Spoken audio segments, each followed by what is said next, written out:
Good day everyone. Today I will discuss to you the strategy on how to restore our planet 10 years from now. First is global movement. Creating a global movement to restore our planet involves fostering awareness, advocacy, and collective actions. This movement would encourage individuals, communities, businesses, and governments worldwide to prioritize sustainability, conservation, renewable energy, reforestation, waste reduction, and responsible consumption. Para mahitabo ang global movement, the people needs to engage through education, campaigns, and international cooperation can spark widespread commitment for healing our planet for future generations. So next is leadership. We need leadership and guidance to act as one. In restoring the planet, it requires visionary leadership that focused on sustainability, innovation, and global collaboration. Ang effective leaders must prioritize initiatives like conservation efforts and policies aimed at mitigating climate change's impact. The leader needs to think a solution that balance ecological restoration with human progress for a sustainable future. Next is build capacity. Restoring our planet involves comprehensive efforts across various domains. There are some broad approaches to build capacity for environmental restoration. First is education and awareness. So, in education and awareness, it promotes environmental education to raise awareness about conservation. And they conduct workshops and campaigns to inform communities about sustainable practices. Next is research and innovation. Invest in research for eco-friendly technologies and restoration method.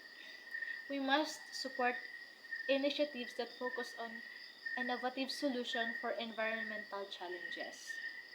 Next is community engagement.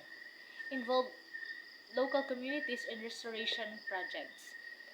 Dapat magkaisa gyud ta no kay para mapadali or mapanindot nato ang atong planet. Dapat nag-attend pud tag mga campaign or program kung unsaon ang proper nga treatment sa atong ecosystem.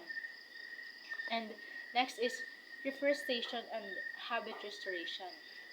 Implement large-scale restoration projects. Restore degraded habits to support biodiversity. So last is waste reduction and recycling.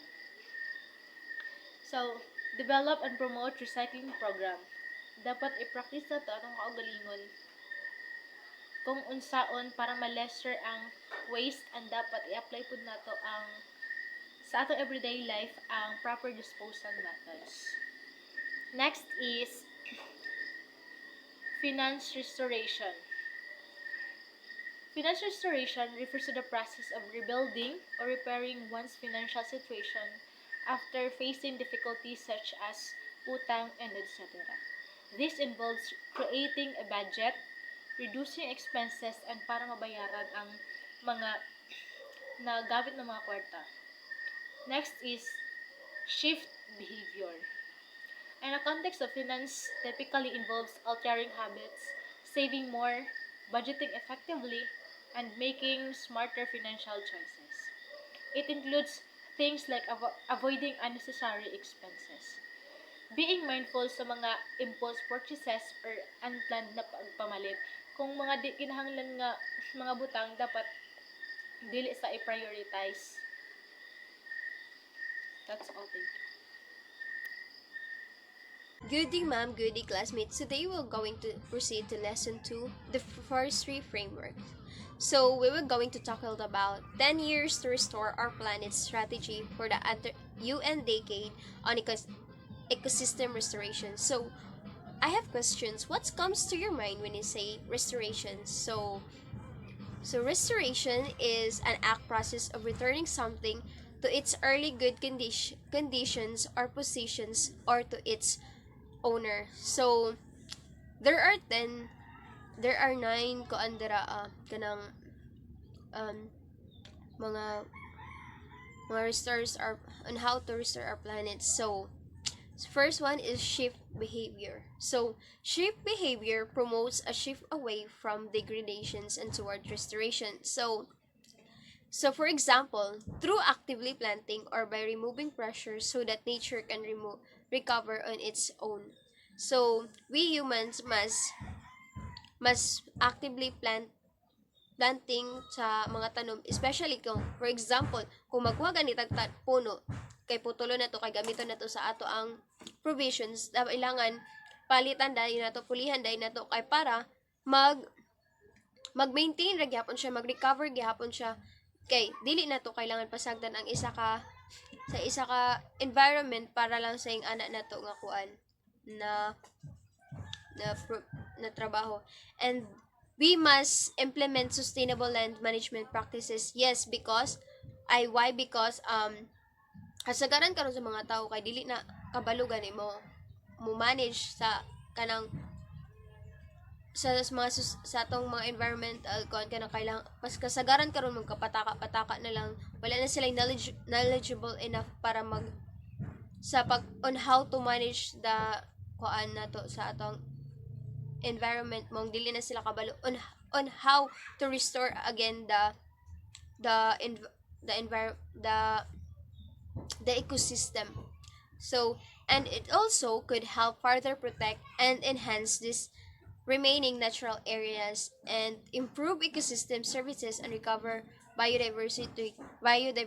So, dili lang siya sa pag-implement, and also maka-protect po siya sa ato ang maka-protect o maka-enhance po siya sa atong environment. So, dili lang nato mapasagdan sila ba, kailangan balance nato, kailangan gamitan nato diri og balance sa pagkuha o pagkuha, then kailangan nato din pulihan siya sa pagtanom. So kailangan nato as a human being na nagasaligra pud sa unsay ginahatag sa ato environment, we need to practice and to learn and to be knowledgeable enough para sa ato ang atong environment. It is important to restore our earth because they can also provide us with the energy we need to sustain human civilization. So, as what I said lately nga, kailangan nato proteksyonan ang atong environment kay tungod siya ang nagahatag sa ato og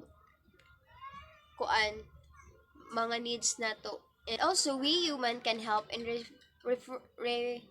restorations of an ecosystem through recycling, establishing wildlife preserves and parks, creating greens, open space, and use and doing reforestation and space and long deforestation. One is right incentives, redirect investment to restorations and showcase economic returns. So, example, and it can also provide significant societal benefits through the enhanced provisions of ecosystem services such as carbon sequestrations, flood regulations, clean air, and water. So, how can we invest in nature? So, in order to invest in nature is reduce risk in nature investments and flexible capital. So, dili lang nato ginapataka og invest ang atong pag restore gani, dapat din kailangan nato siya pulihan dayon, kailangan nato aksyonan kaagad, dili na dugayon pa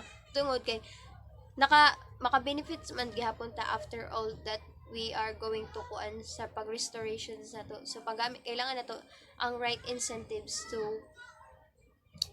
regulate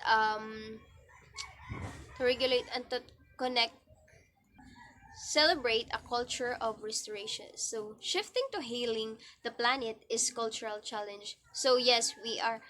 So, kailangan kung mag-heal we are in healing the planet is a cultural challenge. Nagi mga challenge sa ato for example, educate the people on how to be educate the people on how to conserve our environment, especially our ecosystem is nanagani some parts of our ecosystem kay madaying, and conserve water. Yes, especially conserve water kay namay tay some katong naato giasi ma'am sa atong niaging pagmeet na to nga is it important daw nga tubig or light. So most of our classmates answered na mas important di jud ang naang water. Yes, for me also, it is also important kung unsa ka maay kung unsa ka importante ang water. Yes, for our health and everything, kailangan po siya sa plants, sa our ecosystem. Kay without water dili maka-produce ta og isa ka tanom, tungod kay kailangan nila water to kuan para mamulak sila. And also reduce, reuse, recycle. Yes, we use this in our kuan, in our challenging culture challenging, and volunteer for cleanups in your community. Yes, this is also important kay tungod some of our youths kay kailangan jud siya og kanang, not just youths, we everyone can do volunteer, but mostly kanang ginagamit din siya sa mga youth kay syempre ang youth baskog pa, and they can actively participates in these campaigns, clean up drives, and it also take time to reconnect with nature. Yes, it takes time. The power of revive our environment thus full and use only with governments. So the next generation. So incorporate restorations into formal and informal education. So encourage youth advocacy and develop hands-on restoration skills. So yes, we youth, I and the others are kanang, it is important yun nga kailangan na to mabalaan po, dili lang sa ato dapat mag-encourage po ta sa, dili dapat ta selfless, we dili dapat ta selfish, dapat selfless ta sa ato ang mga kaubanan kay youth.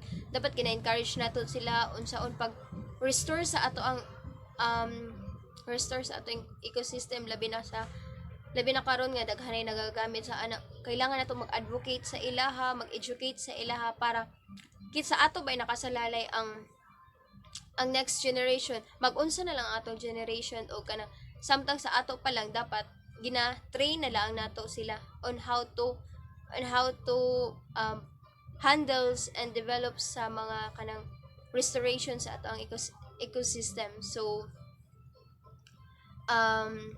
in the next one is increase technical capacity. So effective restoration requires sound scientific and technical knowledge to develop, implement, and monitor projects. Yes, kung kailangan, so kung magkuantaan kung mag-implement na sa ingani sa tanan, kailangan na to og kanang mga knowledge to develop kanang, kailangan na to og kanang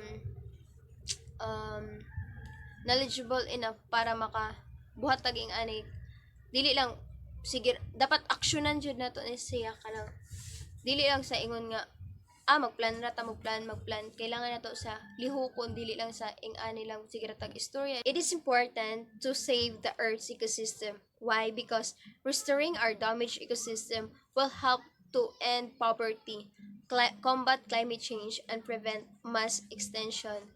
Importante yun kaayo nga ma-save na to ang ecosystem, kay wala na may lain mo save sa tong ecosystem kundi kita ra maghihapon, kay kita ra may nagabenepisyo og ang mga animals natong ginakuanan.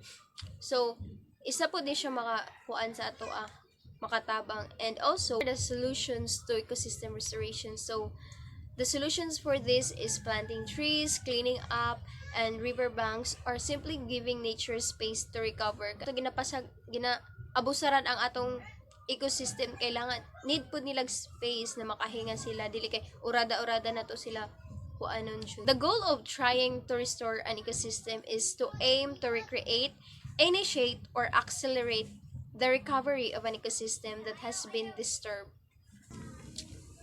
So I guess that would be all. Thank you.